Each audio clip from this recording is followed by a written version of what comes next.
For Wednesday, September 10th. This is another day that you will be in the collections rooms, and you will actually be in your own collections rooms this time, and you'll be inventorying your own shelves or drawers. So this is a pretty exciting day for you guys. To prepare, you're going to read 2 chapters and look at a diagram of how specimens move through the museum. So the first chapter is a chapter in the book, The New Museum Registration Methods. In fact, both of the chapters are from this book. This chapter is called Acquisitions and Accessioning. This is a chapter that gives you an idea of how museums get things. And they talk about how all museums get things, basically. So this isn't just specific to natural history museums, which I think many of you will appreciate. And they talk here about a collections management policy. This is not something we're going to have you read in terms of having you read someone else's policy or our own, but know that a policy should exist and how it addresses acquisitions.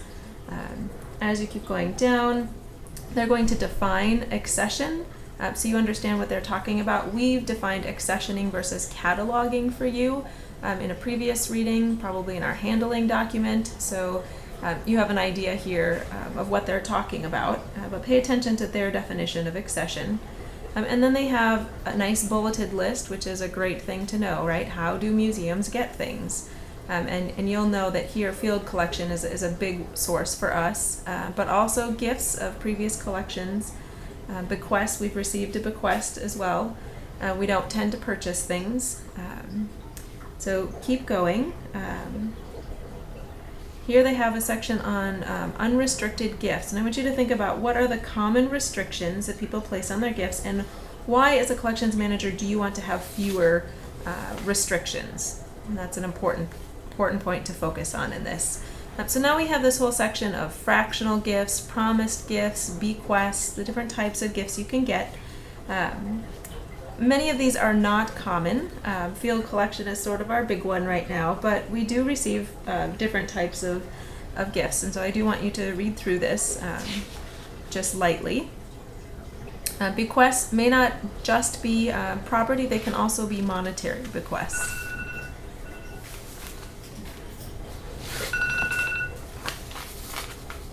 On the next page, they have a... Did we skip a page here? Let me go back. Right, so keep going with purchases and field collections, and you'll pay close attention to field collections, since that makes a lot of, is very relevant to us. And natural history museums tend not to purchase things. It's hard to put a value on specimens. They have a couple of documents, a couple of samples of a deed of gift is one here. You can skim through this. Just take a look at the things that they're saying. The donor must have the full power and authority to give the object away. They have to know that it has not been received in violation of a law, and so on. So go through there and note some of those things. But you can lightly read that.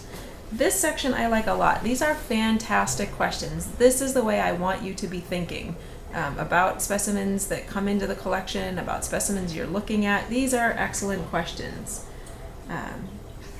There is a question in here, is this object authentic? And I want to point that out because it is true that there are cases of falsified specimens and their localities. We may not get time to read, there's a couple of nice articles about this. I'm not sure we'll read them in this class, but this does occur. In this book, they often refer to the collections manager as a registrar. We think that makes sense because the registrar is the person dealing with the catalog. You can skim this this deed of fractional gift. It's not particularly important for us. Keep lightly skimming here. And then we get down into accessioning, which is defined again for you here. Don't really worry about this. Okay, and then here we have sort of a timeline or flow chart of how objects are received and what's done with them. This is a little different for us, and so I'm going to go right into the flow chart for our museum. Read through this, you can see how it might be different at other places, but then you're going to move right into the flow chart of specimen movement. And so at our museum, specimens come in after someone has obtained a permit. So any specimen we receive needs to have been collected with the proper permits. If it's a salvage specimen, that can go underneath our permits that our museum holds, even if it's someone in the community who salvaged the specimen. But to collect something in the wild that's live, you need a separate collecting permit. It's something that John maintains. Various other people may have them around campus as well. Okay, once we receive something, for the most part, we put things straight into the freezer. That does two things. It helps with removing pests, killing off any pests that might be in the specimen, and also preserves it for a time when we can prep it. Most of the specimens we receive are not prepped as study skins before we get them. So then someone needs to prep the specimens, and that's when we give it a catalog number, and we will decide if that specimen is going in the tissue collection or in the teaching collection, or if it's going in the research collection. We sample tissues, and we make a label to attach to the skin or the skeleton or whatever the prep type is going to be. That specimen then dries for a while if it's turned into a skin or skeleton. If it's a tissue sample, it's going in the -80 freezer. Once the skin is ready, or the skeleton is ready and dry, it will go into the collections room, but it makes us stop at the detention center, where we can monitor it for any pests for a period of 1 or 2 weeks. And then it will make it into the cabinet, a cabinet in the collection where it belongs with its taxonomic relatives. And then the things in our collection are used then for research and teaching and exhibits. So what happens to the data?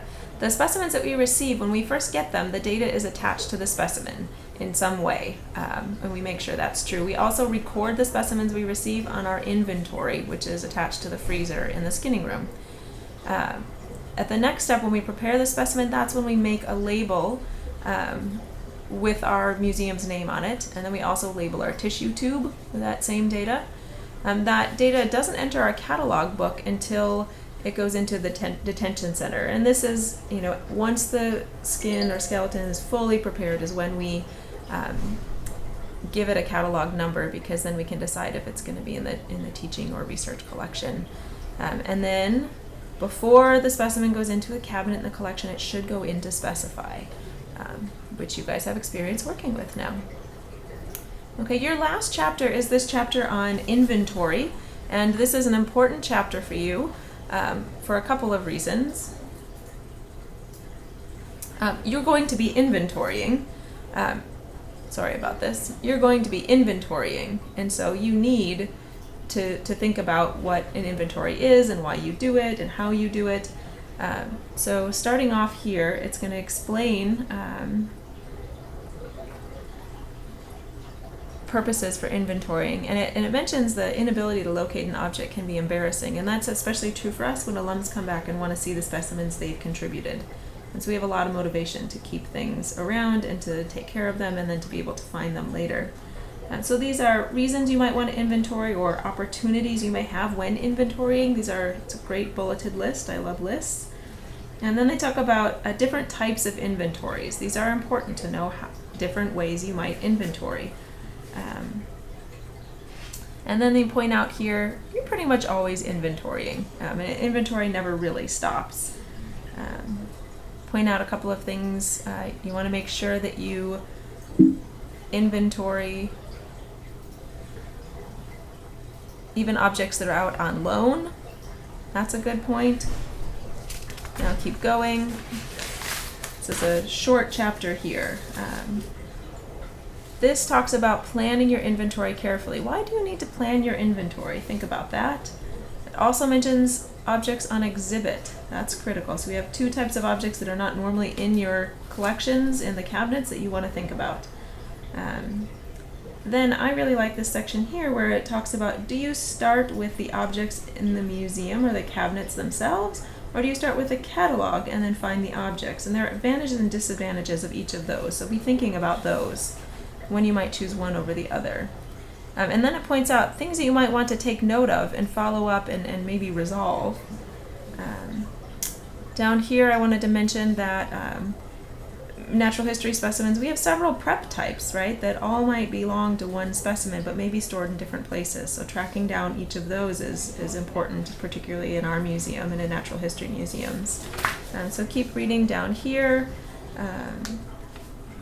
There's another type of specimen you want to make sure you find, and those are uncatalogued objects, right? The things that are on our inventory but are not yet prepped. Now at this point we have inventories for different types of institutions, and so you can skim these other institutions, but make sure natural history museums and zoos are two that you read pretty closely. Why zoos? That's because many natural history museums are associated with zoos or they have living collections. And that's it. That's all of your reading for Wednesday.